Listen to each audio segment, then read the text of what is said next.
I really think that Bungie's reboot of Marathon will fail.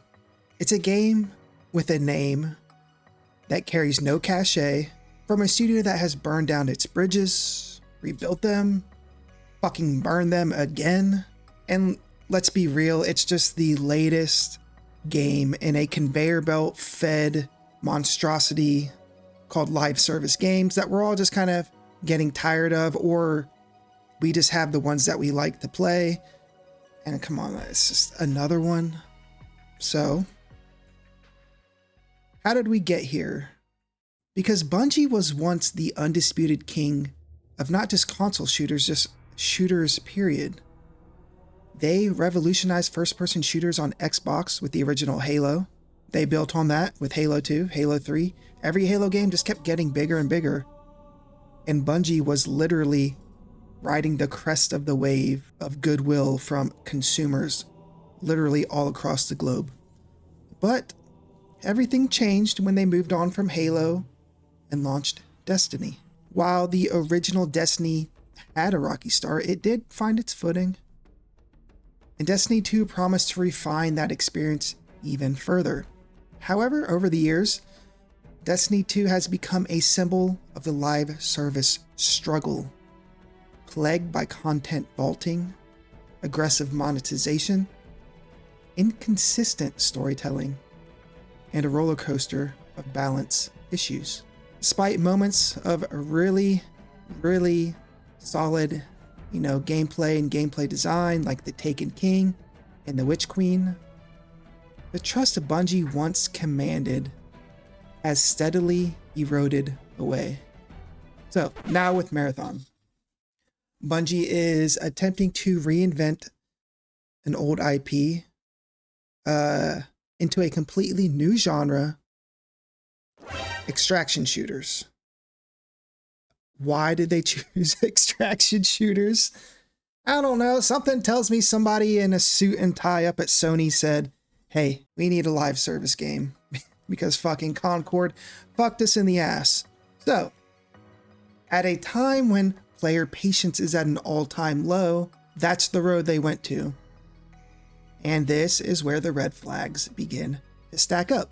I have legitimate concerns over the viability of Marathon. So let's get into it.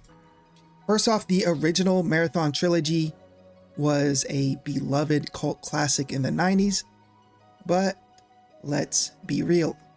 I would say most gamers, maybe they've heard of it. Well, they've probably heard of it now, but they've never even played, seen, or even heard of Marathon from the 90s, and that's fine. Nobody needs to be a video game historian to enjoy games. But while Bungie might be trying to revive the IP as a nod to their roots, the name just carries no weight in today's gaming market. Now, to be fair, Halo didn't either, but I feel like Halo was a once-in-a-generation thing, and this isn't Halo.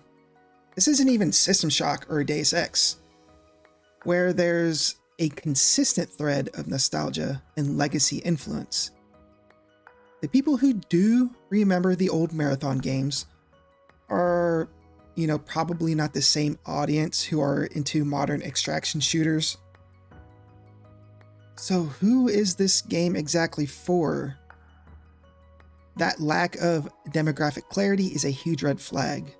I can see streamers hopping on with, their buddies and completely stomping, a bunch of noobs in their pre-made parties. I can see that being a huge thing, but I just don't see where this audience is, where they're going to grab this audience from. Especially for $40 for an extraction shooter.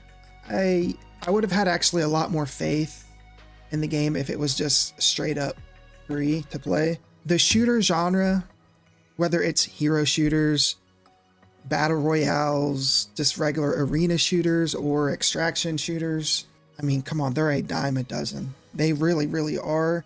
And everybody has their favorite ones that they play. Mine is Marvel Rivals. It used to be Apex. And they really don't venture off out of that one, even try new games, really.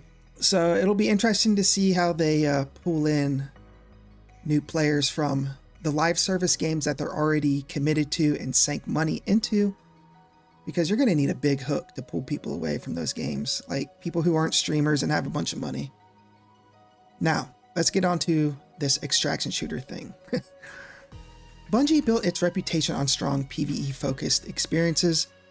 Halo's campaign was a defining moment in console first-person shooter storytelling. And Destiny's raids are arguably some of the most inventive and cooperative challenges in the genre. So why would they even pivot to an extraction shooter? Well, I mean, they do have Halo 2 and 3 and Halo Reach, and that definitely had some great PvP. I've never played Destiny PvP seriously, but I heard there is a whole plethora of fucked up shit that is wrong with Destiny PvP. But I don't know personally. But the thing is, extraction shooters live and die by tension, unpredictability, and a risk-reward balance. They require a different kind of game design than what Bungie is known for. While they've had PvP in Destiny, that was never the main draw. Turning an entire game into that model feels like a departure and not really an evolution.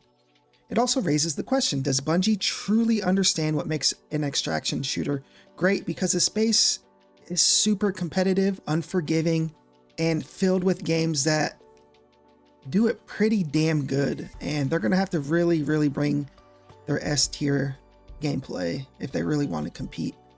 And if this was like 10 or 15 years ago, I'd been like, hell yeah. Bungie's the perfect team to do this kind of game, but Bungie isn't Bungie. A lot of these studios aren't the studios that they used to be. That's just the facts. And then we have the live service fatigue, which is real. It's real. If you say live service to most gamers today, you'll probably hear a groan. The genre has been overrun by titles promising seasons, battle passes, cosmetics, events, and they just end up fizzling out in a year or 2 days. I think Concord topped out at a few days, right? Look, Marathon's already been confirmed as a live service game, which immediately already puts it at odds with a player base that is increasingly skeptical and aware of live service business practices. Unless Bungie really brings something radically fresh to the table and maintains it consistently, it's just going to feel like another live service gold chasing experience. Anthem, Babylon's Fall, Redfall all had studio pedigree, money, and the people who made them had pretty good reputations. But they all failed because they leaned on tired systems without a strong foundation of compelling gameplay. Now, to be fair, gameplay is something that Bungie does very well. That will probably be its saving grace, but the market's so crowded, so we'll see. Bungie might still have a talented team, but the company's handling of Destiny 2 has been far from flawless. I mean, they vault content, the storytelling is ass, like the FOMO seasonal models, balance issues have basically burned a lot of bridges with some of their most loyal players. And now they're owned by Sony, greedy ass Sony. So I don't expect the microtransactions to be let off, even at a $40 price tag. I got a feeling they'll still be in there. And while Bungie did occasionally bounce back with great expansions like The Witch Queen, the overall trust is just damaged. Players are very wary of investing in another Bungie product, especially a live service one, unless they see long-term commitment, transparency, and meaningful updates. But with Marathon, Bungie is just asking players to start over, to basically trust them again with no history or emotional investment in the IP. So that's a pretty big gamble in today's, like I said, skeptical and aware marketplace. This game I can see it going a couple different ways. It's either going to start out strong and drop off, or it's going to start off strong because it's Bungie, right? It will start off strong, drop off a lot, and it'll have to slowly kind of climb its way back to a consistent and steady player base. But I don't think this is going to be like Fortnite circa 2017 where it just takes off through the stratosphere. That's not going to be a thing. Or it could just be a dud right out of the gate. And I keep bringing it up because it's fucking $40. There's a lot of good free games now. You know? That's what you're competing with. You're not competing with $60 Final Fantasy, Resident Evil. You're not competing with, well, fuck, I guess it's 70 or 80 or 90 bucks now, but you know, Zelda. No, you're competing with free-to-play Call of Duty, free-to-play Apex Legends, free-to-play Marvel Rivals, and free-to-play, you know, the list goes on and on. So if you're coming in hot with fucking a $40 price tag, Godspeed and good luck. Because I don't think... It might have a big following on PlayStation, but that'll be the only place, if I'm being honest. And look, let's just get to my last point.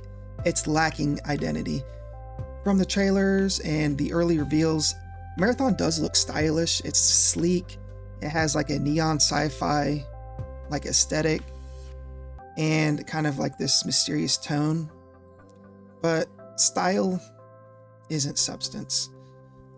What is Marathon actually offering that you can't already get from the finals Escape from Tarkov? You know, Dark and Darker, Warzone's DMZ mode. Sure, they all have their own little spins on it, but it is the same game, more or less, gameplay loop. We still don't know all the answers, so I'll give Bungie some grace and breathing room on that. If you just look at the trailers and early, you know, like the reveal stuff, the gameplay reveal, I think there was like 2 different gameplay reveals, both ratioed. Now, the thing that I actually liked about the game, the style of it, like this, it was almost like a horror sci-fi vibe at first with that first reveal trailer, the cinematic, that got great, like thumbs up to thumbs down ratio. And that was it. When it came to the gameplay reveal, people did not like what they saw. And I don't blame them because it looked kind of generic, if I'm being honest. It seems like right now, this is more style than substance. I don't think the character designs are very well. Somebody said it looked like a bunch of Marilyn Mansons running around. And I mean, I don't want to play that personally. The vibe is cool. It seems like the world building could be cool. But that's just my take. This game has a big uphill battle to climb. And I think you could say, I'm going to make up a number here. 70% of that is because it's going to cost $40 against all these free-to-play great games like a Marvel Rivals, I don't personally like Warzone or DMZ, but it's popular. Apex Legends, I quit playing that fucking toxic shit a while ago. There's so many games out there. If you're coming with $40 and a generic sci-fi looking game, I'm sorry, I don't think you got a snowflake's chance in hell to really make a dent or make a wave in this space. Is it going to have its community? Of course, you know? But I don't think it's going to move the needle very much. Anyways, do you think Bungie's Marathon will surprise everyone? Or are they setting themselves up for a high-profile failure? Are people even asking for an extraction shooter in 2025 from Bungie? Let me know in the comments, because I didn't ask for this. If I asked for something from Bungie, it would have been a very cool single-player game. That is what I would like to see. What would you like to see from Bungie? Is it this? Is this the wave, or is this just not it? Let me know. Take care. God bless.